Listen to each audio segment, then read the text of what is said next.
the home place of Thomas Jefferson, the birthplace of the University of Virginia, and something which we all in Virginia hold very, very dear.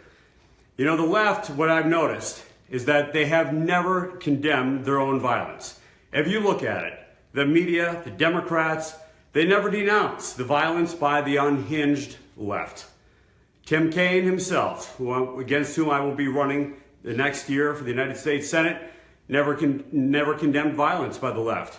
And when all those attacks were occurring against the Trump campaign, not a single word from Tim Kaine, not a single word from the Democrats. In fact, they condoned it. The Democrats and the liberals have condoned violence against conservatives. We saw this against Congressman Scalise and against many, many other conservatives over the past several months. In fact, Tim Kaine actually applauded his son when he was arrested as a member of Antifa for violent protest in the city of Minneapolis, Minnesota.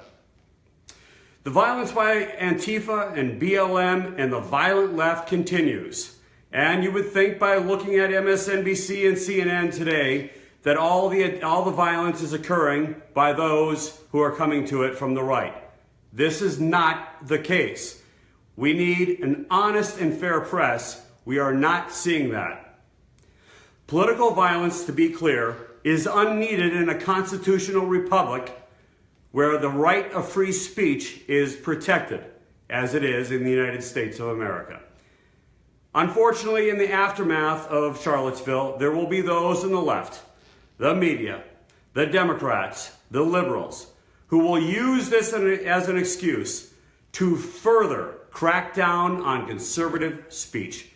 They will not only do it in the universities as they've done by these so-called safe places, but they will now attempt to make all of our areas a safe place.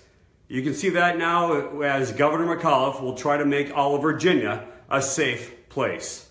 Folks, that is not the right response.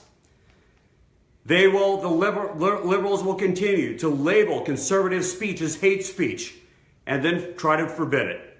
All of those efforts will fail. And in fact, the real irony of that is, as they continue to crack down on conservative speech, that will lead to yet more violence. If free speech is not protected, people do sometimes turn to violence. That is not the right way to go. We must always condemn it, but we must not allow the left to crack down on free speech, to crack down on conservative speech in the aftermath of what is happening in Charlottesville today.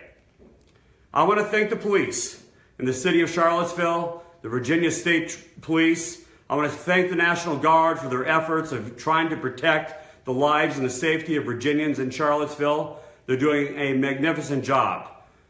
In the aftermath of Charlottesville, we must hunt down and find the criminals who perpetrated these horrible crimes, those who attacked and murdered and seriously harmed other individuals. They must be punished. But at the end, folks, we live in a constitutional republic. We live in a constitutional republic where we must protect all free speech. To allow what happened in Charlottesville to lead to further cracking down on free speech would indeed be a real tragedy.